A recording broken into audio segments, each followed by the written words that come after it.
Et bien salut à toutes et à tous, c'est Dargos31. Aujourd'hui on se retrouve pour le tuto du secret de la map der Eisendrache.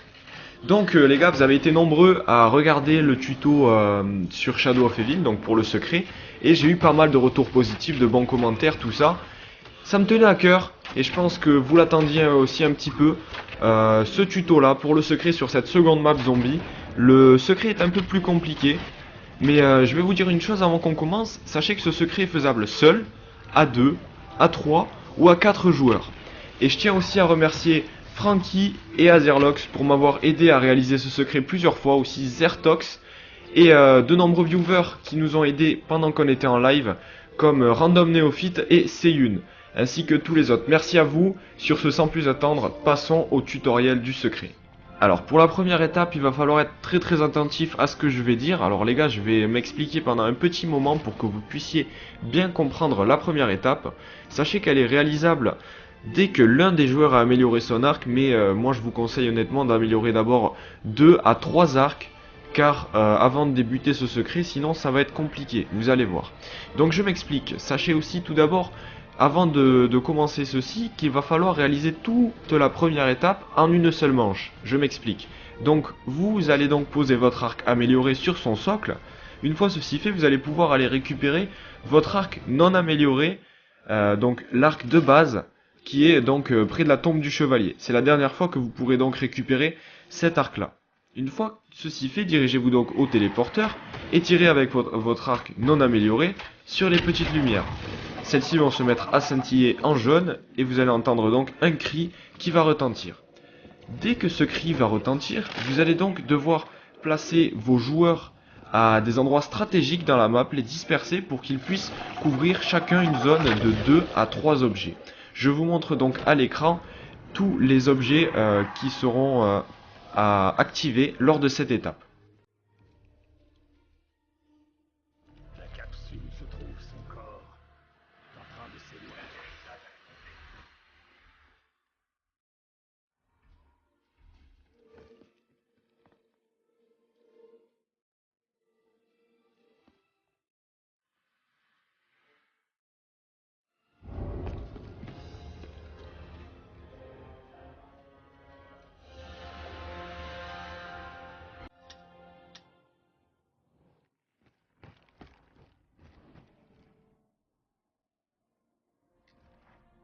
Une fois que vous entendez le cri du veilleur et que vous avez pris conscience et connaissance de l'emplacement de tous les objets à activer, placez donc tous les joueurs à un endroit stratégique de la map pour faire en sorte qu'ils puissent en activer 1, 2 ou 3 objets, c'est à vous de choisir.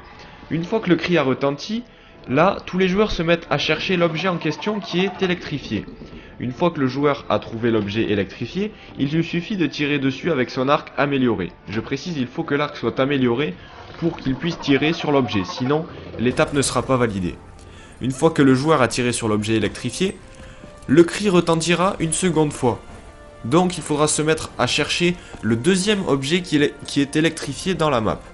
Pareil, donc vous vous répartissez encore une fois. Une fois que le joueur a encore trouvé le deuxième objet, il y aura un troisième objet électrifié, ainsi qu'un quatrième. Une fois que ces 4 objets auront été désactivés, vous allez entendre un cri différent du précédent. Une fois que vous avez entendu ce cri, dirigez-vous donc vers le téléporteur pour la deuxième étape. Alors comme dit précédemment, rendez-vous au téléporteur, vous et vos amis. Une fois que tout le monde est là, vous allez donc devoir vous rendre dans le passé, tout simplement en vous téléportant. Une fois que vous êtes dans le passé, vous allez avoir 3 choses à faire.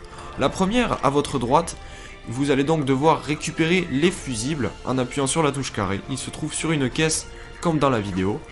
La deuxième est d'aller à votre gauche, puis de récupérer la cuve phosphorescente qui vous servira pour la suite du secret. Et la troisième et dernière chose que vous avez à faire dans ce premier voyage, c'est d'observer le code. Alors, il y a le docteur, et il note donc un code sur le coffre-fort. Notez-le sur un papier ou retenez-le tout simplement. Il est donc à 3 caractères. Et sachez une chose, c'est que si vous passez la manche entre temps, avant d'avoir saisi le code va changer. Et vous allez donc devoir refaire l'étape des objets électrifiés pour retourner dans le passé, pour retourner voir un nouveau code et l'inscrire. Comme vous pouvez voir dans le gameplay, on est retourné dans le passé car on avait fini une manche, donc on a dû refaire les objets électriques. Et vous allez voir que le code a changé, donc le code n'est plus le même et il change à chaque fois que vous finissez la manche si vous ne l'avez pas saisi sur les ordinateurs.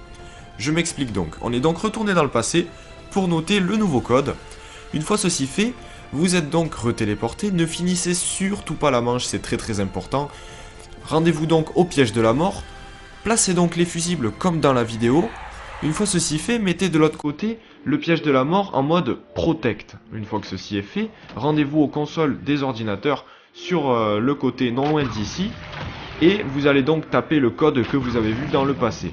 Si ceci est correctement réalisé, vous allez donc pouvoir aller récupérer le contenu du coffre qui est maintenant ouvert.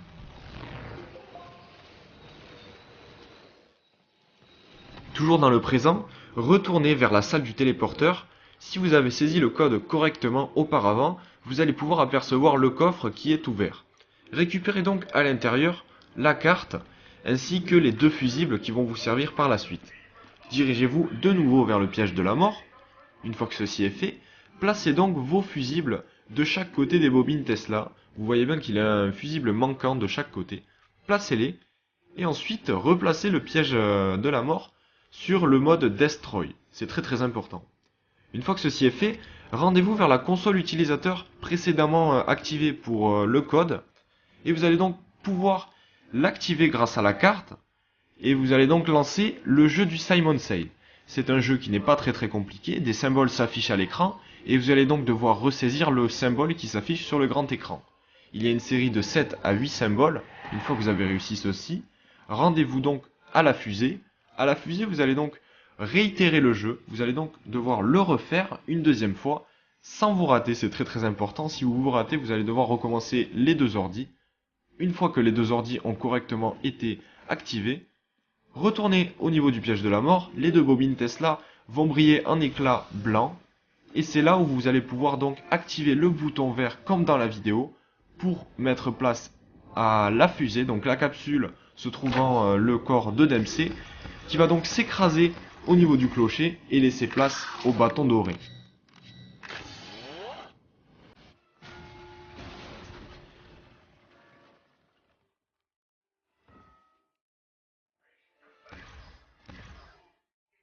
Vous allez donc pouvoir récupérer le bâton doré pour pouvoir continuer vers la suite du secret. Comme lors de la première étape et une fois que vous êtes en possession du bâton doré, finissez donc la manche et vous allez entendre le cri du veilleur qui va retentir. Replacez donc vos joueurs à chaque endroit comme au début de la partie.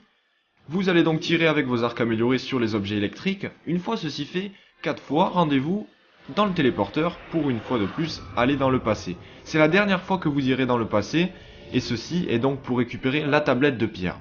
Je vais m'expliquer, elle se trouve dans le coffre, il y a beaucoup de théories qui disent qu'il faut spammer carré, qu'il faut faire ceci, cela. La vraie et unique solution pour ouvrir le coffre, c'est d'aller appuyer sur carré au niveau du livre se trouvant dans une caisse à droite du téléporteur. C'est très simple, vous allez voir comme dans la vidéo.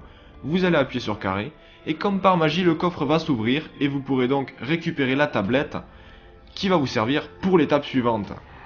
Arrivé à cette étape-ci du secret, vous allez donc pouvoir faire utilité de votre bâton doré, mais aussi de votre tablette en pierre.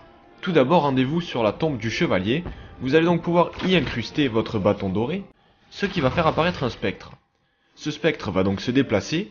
Suivez-le, il va donc faire 4 arrêts différents sur certains endroits de la map. Les endroits ne changent pas, mais sachez que l'élément de l'arc va donc changer. Je m'explique. À cette étape-ci du secret, il vous faudra donc les 4 arcs améliorés dans les différents éléments. Une fois que ceci est fait, rendez-vous à chaque arrêt où le spectre va donc se poser. Une fois que le spectre s'arrête, sachez qu'il y a un petit cercle blanc qui apparaît. Rentrez dans ce cercle, les contours de votre écran vont donc s'allumer. Si les contours de votre écran s'allument en orange, cela veut dire qu'il faudra donc tuer des zombies avec l'arc de feu. Si les contours de votre écran s'allument en violet, cela veut dire qu'il faudra donc tuer des zombies avec l'arc violet. Et ainsi de suite. Donc vous allez voir que petit à petit, les âmes des zombies rentrent dans la plaquette, ce qui va donc nourrir l'âme du spectre. Le spectre va donc se déplacer, arriver à double coup. Pas de chance, cela ne va pas remplir la tablette. Pourquoi? Parce qu'il n'y a pas la tablette. C'est là où vous allez donc placer la tablette récupérée auparavant dans le passé, sur le mur tout simplement, et vous allez donc continuer à remplir tranquillement l'âme du spectre. Une fois que vous avez rempli l'âme du spectre à 4 reprises, rendez-vous donc à la pyramide, suivez-le, il aura donc pris forme humaine ou plutôt forme de veilleur accompli. Rendez-vous donc à la pyramide pour poursuivre vers les dernières étapes.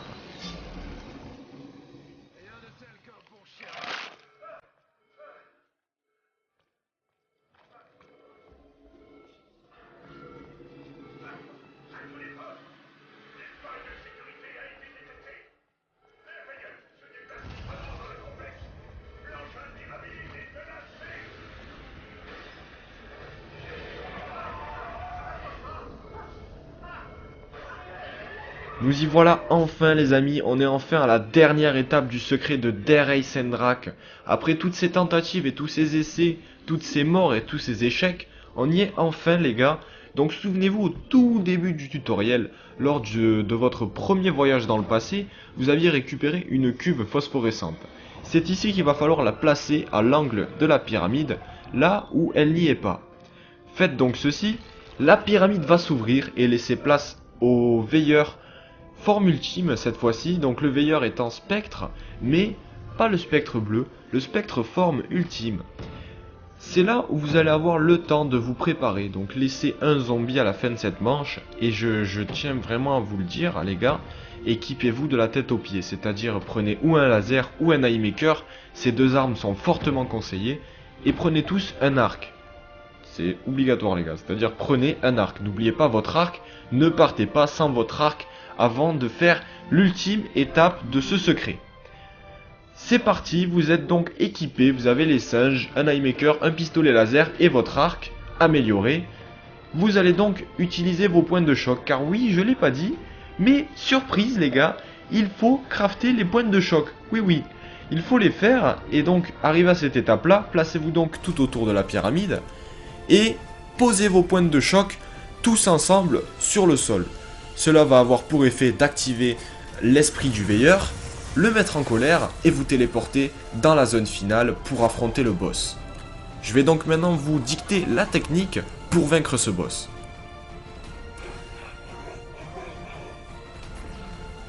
Le boss va se composer en 3 phases pour le battre. Tout d'abord, je vais vous présenter les sorts du boss. Le tout premier est donc un sort qui a pour effet de faire spawn des cratères de feu un peu partout dans la map, un peu comme l'arc de feu si vous préférez. Le deuxième a pour but de faire spawn des crânes dans le ciel qui vous pourchasseront jusqu'à vous tuer, un peu comme l'arc des ténèbres, éventuellement. Donc, pas très compliqué à tuer ces crânes, vous avez juste à tirer à l'arme dessus pour les tuer. Et le troisième sort qui est le plus meurtrier, sachez que je vous aurais prévenu, à chaque fois qu'il se place au milieu de l'arène, il va donc provoquer une onde d'électricité. Celle-ci est meurtrière si vous ne faites pas deux choses. Soit pour l'esquiver, vous vous placerez derrière les poteaux qui se trouvent tout autour de son arène. Pas très compliqué, il y a 6 poteaux, vous avez largement le temps de vous mettre à l'abri, mais il faut quand même être un minimum rapide. La deuxième façon de l'esquiver est donc de faire la technique pour le battre. Je m'explique, maintenant quand le boss va se mettre à charger une onde de choc, vous allez donc avoir un petit éclair au niveau de ses pieds, enfin en dessous de lui si vous préférez. Vous allez donc placer vos pointes de choc en dessous de lui pour pouvoir lui désactiver son état. Une fois ceci fait, le boss va donc charger, être perturbé, puis son cœur va commencer à scintiller d'une lumière orange. Vous allez donc tous ensemble tirer avec vos arcs dans son cœur. Si vous avez le bon timing et si vous lui faites assez de dégâts, le boss va donc disparaître et laisser place à une vague de panzers. Il y aura donc 3-4 panzers qui vont spawn, puis 3-4 autres panzers qui vont spawn juste après les avoir tués. Une fois que vous avez passé la vague des 8 panzers environ, le boss réapparaît. Et là, il vous faudra donc réitérer cette étape-là, c'est-à-dire le boss se replace au milieu pour effectuer son onde de choc, vous replacez vous aussi vos points de choc sous lui, puis le boss est perturbé, vous retirez à l'arc dans son cœur, et boum, il redisparaît, ainsi de suite. Des panzers respawn encore une fois, vous tuez la vague de panzers, et le boss réapparaît pour une troisième fois. Je répète que vous pouvez le faire en minimum 3 passages ce boss, mais au dernier passage vous aurez en plus des zombies et du boss des Panzers. Donc les trois combinés, ça peut être assez relou si on gère pas. Sachez aussi que si vous n'avez pas une bonne gestion de la survie, vous avez qu'une seule chance dans cette arène. Vous perdez Mastodonte, vous ne pouvez pas le récupérer jusqu'à avoir battu le boss. Voilà. Donc une fois que vous avez été assez rapide, que vous avez battu le boss, c'est là où vous avez enfin fini le secret entre guillemets, parce qu'il vous reste encore une chose à faire, récupérer la pierre au niveau de la pyramide, puis amener cette pierre, ou plutôt la clé d'invocation, au niveau des ordis, où auparavant vous aviez saisi le code. Vous faites donc la touche action, vous placez donc la pierre d'invocation sur les ordinateurs, et là, je vous laisse donc regarder la fin de ce secret. Qu'avez-vous fait? Vous avez perdu l'esprit, Christopher. La destruction de ce complexe et ma propre mort n'empêcheront pas notre cause de progresser. Vous n'avez rien à l'arrêter. C'est ce que j'avais prévu. 2 et un seul à l'arrivée. Le chemin est long et obscur, mais je sais où nous allons. Nous accomplirons notre... Si vous voulez voir la cinématique, n'hésitez pas à cliquer sur la petite annotation qui s'affiche. Ça vous redirigera vers le lien d'une autre vidéo. Et moi je vous dis ciao bye bye, portez-vous bien. J'espère que vous aurez aimé cette petite vidéo. N'hésitez pas à la liker si elle vous a plu. Et n'hésitez pas à mettre un petit commentaire qui fait plaisir. Sur ce, ciao bye bye et portez-vous bien.